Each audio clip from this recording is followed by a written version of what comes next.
Hello बच्चों, कैसे हैं आप सब। आशा करते हैं आप बहुत अच्छे होंगे, स्वस्थ होंगे और अपनी अपनी पढ़ाई में व्यस्त होंगे। तो चलिए बच्चों, हम आज का अपना पाठ शुरू करते हैं और आज हम पढ़ेंगे संस्कृत व्याकरणम संक्षिप्त परिचयः। तो चलिए हम पाठ शुरू करते हैं। विश्व में संस्कृत के बढ़ते चरण हम भारतीयों के लिए गौरव का विषय है। संस्कृत भाषा कठिन है, लोगों में इस प्रकार की भ्रांति यह अनुचित है।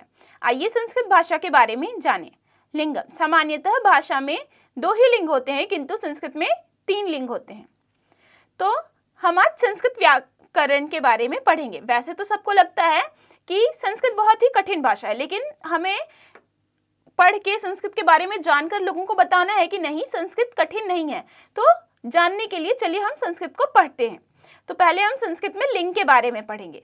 तो सामान्यतया बाकी सारे भाषाओं में 2 ही लिंग होते हैं, लेकिन संस्कृत में 3 लिंग होते हैं।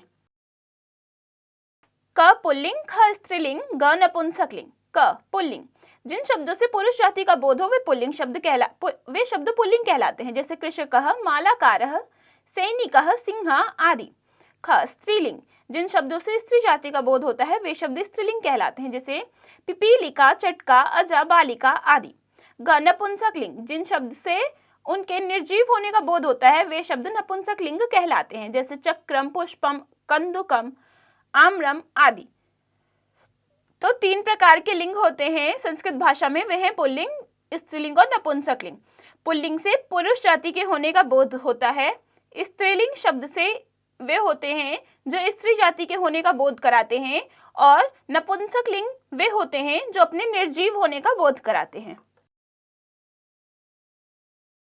वचनम, लिंग की तरह संस्कृत भाषा में वचन भी 3 होते हैं। क एक वचन, ख द्विवचन, ग बहुवचन। क एक वचन, जिन शब्दों से उनकी एक संख्या का बोध होता है वे एक वचन कहलाते हैं, जैसे मालाकारः, एक माला, एक माली, चटका, एक चिड़िया, फलम, एक फल आदि। ख द्विवचन, जिन शब्दों से उनकी 2 संख्या का बोध होता है वे द्विवचन कहलाते हैं, जैसे मालाकारौ, 2 माली, चटके, 2 चिड़िया, फले, 2 फल आदि। तो जैसे लिंग 3 प्रकार के होते हैं, वैसे ही संस्कृत भाषा में वचन भी 3 प्रकार के हैं, एक वचन, द्विवचन और बहुवचन। एक वचन से संख्या 1 का पता चलता है कि कोई भी वस्तु जो है वो संख्या में 1 है। द्विवचन से हमें पता चलता है कि जो वस्तु है उसकी संख्या 1 से ज्यादा 2 है। ग बहुवचन, जिन शब्दों से उनकी 3 या 3 से अधिक संख्या का बोध होता है वे बहुवचन कहलाते हैं, जैसे मालाकाराः, अनेक माली, चटकाः, अनेक चिड़िया, फलानि, अनेक फल आदि। और बहुवचन से हमें ज्ञात होता है कि जो वस्तु है उसकी संख्या 3 या फिर उससे ज्यादा है। तो 3 प्रकार के वचन भी हो गए। जो शब्द अ पर समाप्त हो उन्हें अकारांत, जो आ पर समाप्त हो उन्हें आकारांत कहते हैं। इसके अतिरिक्त कुछ आकारांत शब्द सामान्यतः नपुंसकलिंग भी होते हैं। कुछ आकारांत पुल्लिंग शब्दों के तीनों वचनों में रूप। शब्द सैनिक एक वचन, सैनिकः, सैनिकौ, सैनिकाः। सिंह, सिंहः, सिंहौ, सिंहाः। छात्र, छात्रः, छात्रौ, छात्राः। कुछ आकारांत स्त्रीलिंग शब्दों के तीनों वचनों में रूप। अजा, शब्द अजा एक वचन, अजा, द्विवचनम अजे, बहुवचनम अजाः। रमा, रमा, रमे, रमाः। अध्यापिका, अध्यापिका, अध्यापिके, अध्यापिका। कुछ अकारांत नपुंसकलिंग शब्दों के तीनों वचनों में रूप। शब्द चक्रः एक वचनम चक्रम, द्विवचनम चक्रे, बहुवचनम चक्राणि। पुष्प, पुष्पम, पुष्पे, पुष्पाणि। मित्र, मित्रम, मित्रे, मित्राणि। आशा है छात्र लिंग तथा वचन के बारे में तो समझ गए होंगे। पुरुषः, अब हम लिंग और वचन के बाद अब हम पुरुष के बारे में पढ़ेंगे। संस्कृत में लिंग तथा वचन की तरह पुरुष भी 3 होते हैं। का प्रथम पुरुष या अन्य पुरुष, यह वह किसी का नाम आदि शब्द प्रथम पुरुष या अन्य पुरुष कहलाते हैं। ख मध्यम पुरुष, तू, तुम आदि शब्द मध्यम पुरुष कहलाते हैं। ग उत्तम पुरुष, मैं, हम आदि शब्द उत्तम पुरुष कहलाते हैं। तो जैसे हमने 3 वचन और 3 लिंग पढ़े, वैसे ही 3 पुरुष भी होते हैं संस्कृत में। पहला होता है प्रथम पुरुष, जो कि किसी का नाम, यह वह आदि होता है, इसे अन्य पुरुष भी कहते हैं। दूसरा है मध्यम पुरुष, तुम या फिर तू जो शब्द होते हैं वे मध्यम पुरुष में आते हैं। मैं और हम उत्तम पुरुष के शब्द होते हैं।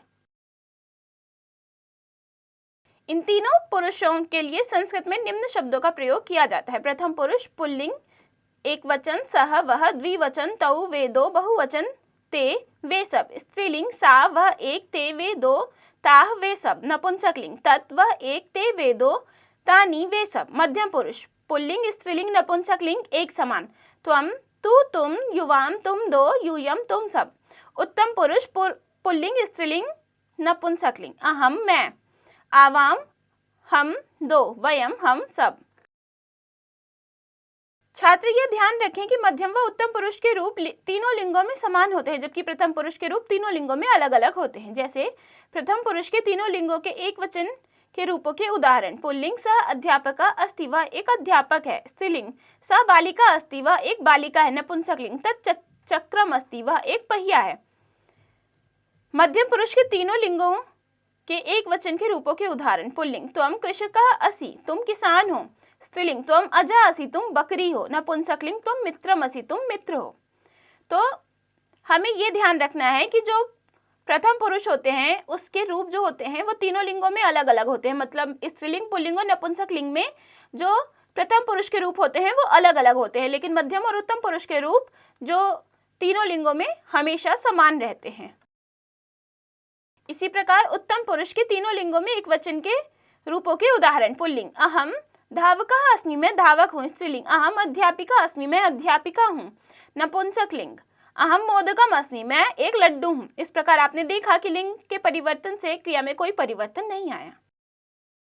तो बच्चों हमने ये पाठ पढ़ा संस्कृत व्याकरण, अब हम इस पाठ का अभ्यास करेंगे। तो चलिए हम पाठ के अभ्यास को करते हैं। पहला प्रश्न है, भिन्न लिंगम शब्दम चिनुत, भिन्न लिंग वाला शब्द चुनिए। क मित्रम फलम आम्रम सिंह मोदकम, तो इसमें भिन्न लिंग है सिंह, क्योंकि सिंह पुल्लिंग है, बाकी सब नपुंसकलिंग। ख फलम सुखम मित्रे लते चक्रम, यहाँ पे लते शब्द जो है वो भिन्न लिंग वाला है, तो लते को अलग करेंगे। ग है अजारमा पिपीली का बालिका पत्रम, यहाँ पे भिन्न लिंग है पत्रम, पत्रम नपुंसकलिंग है, बाकी सब स्त्रीलिंग है। घ अश्वौ गजौ बालकौ पुत्रौ अजय, यहाँ पे भी अजय शब्द स्त्रीलिंग है, बाकी शब्द पुल्लिंग है, तो अजय को अलग करेंगे। अंग पुष्पाणि फलानि अध्यापिका पुत्राणि आम्राणि, यहाँ पे अध्यापिका शब्द स्त्रीलिंग है, बाकी सब नपुंसकलिंग है, तो अध्यापिका को अलग करेंगे। दूसरा प्रश्न है, स्त्रीलिंगानि शब्दानि लिखित, स्त्रीलिंग शब्द लिखिए। छात्रः छात्राः, शिक्षकः शिक्षिका, बालक बालिका, चटकः चटका, बालः बाला, अध्यापकः अध्यापिका।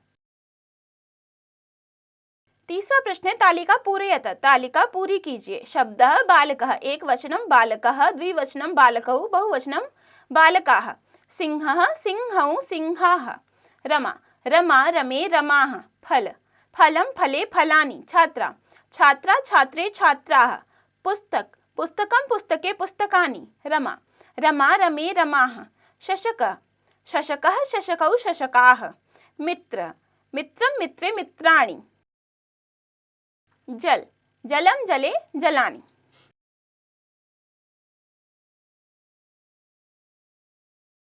चौथा प्रश्न है, वचनानुसारम शब्दानां विभाजनम कुरुत, वचन के अनुसार शब्दों का विभाजन कीजिए।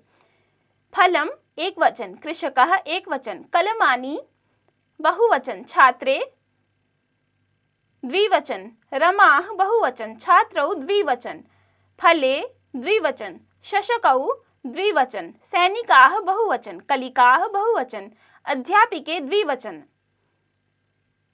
नदी एक वचन, फलानि बहुवचन, बाला एक वचन, देवः एक वचन।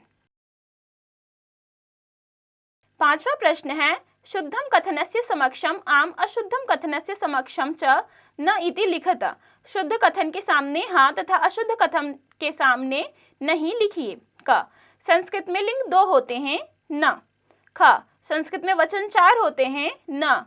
घ संस्कृत में पुरुष 3 होते हैं, आम। घ सैनिका स्त्रीलिंग शब्द है, न। अंग जिन शब्दों से पुरुष जाति का बोध हो उन्हें पुल्लिंग कहते हैं, आम। च जिन शब्दों से स्त्री जाति का बोध हो उन्हें स्त्रीलिंग कहते हैं, आम। क्रियाकलापम, स्वपुल्लिंगम स्त्रीलिंगम मित्राणाम नामानि लिखत, अपने पुल्लिंग और स्त्रीलिंग मित्रों के नाम लिखिए। तो ये क्रियाकलाप आपको खुद से करना है बच्चों।